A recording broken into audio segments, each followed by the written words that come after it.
Last Tuesday, I sat down to do my taxes. Guess what? I didn't do my taxes. What I did instead was reorganize my bookshelf alphabetically, watch 40 minutes of a documentary about competitive cheese rolling, and then, and this is the important bit, tell myself I'd had a productive day.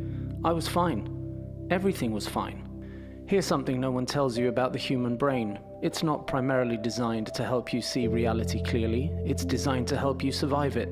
And sometimes, those are two completely different jobs. Today, we're talking about why your brain lies to you. Not in a sinister way, in a surprisingly sweet, deeply misguided, and occasionally catastrophic way. When something is wrong, part of you knows. Maybe you got some bad news. Maybe you're 3 months behind on a project. Maybe your doctor used a tone of voice you didn't love. And then, almost instantly, something else in you starts negotiating. It's probably fine. I'll deal with it tomorrow. The doctor was just being thorough. That negotiation isn't weakness. It's your brain doing exactly what it was built to do. When your brain detects a conflict between what you believe about yourself and what's actually happening, a region called the anterior cingulate cortex fires like an alarm. It's your internal error detection system. It goes off when something doesn't add up.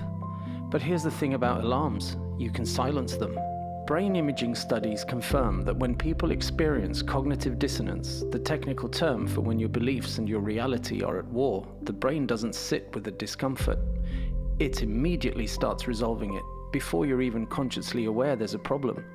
It ignores the threatening information, it filters it, it reframes it, and it does all of this so fast and so quietly that you won't notice it happening. Psychologists call this motivated reasoning. The rest of us call it Tuesday. Harvard psychologist Daniel Gilbert gave the tendency a name, the psychological immune system. Just like your physical immune system fights off infections before you notice them, your psychological immune system fights off threats to your self-image, automatically, unconsciously, without asking your permission.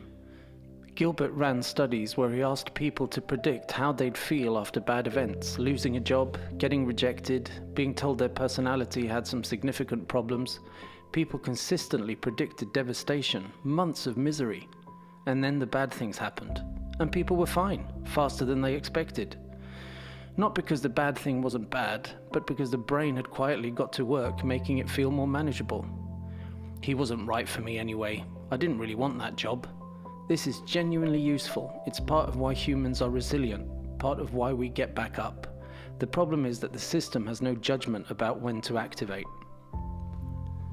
A mechanism designed to protect your sense of self, running unconsciously, without your input. It doesn't distinguish between things you should let go of and things you need to urgently fix.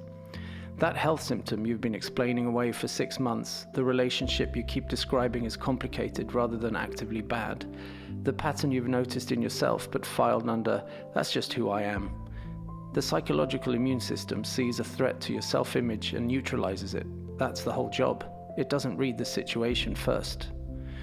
And this is why advice from friends so often sound obvious, because from outside your system, it is obvious. From inside, the brain has been quietly managing what you're allowed to clearly see.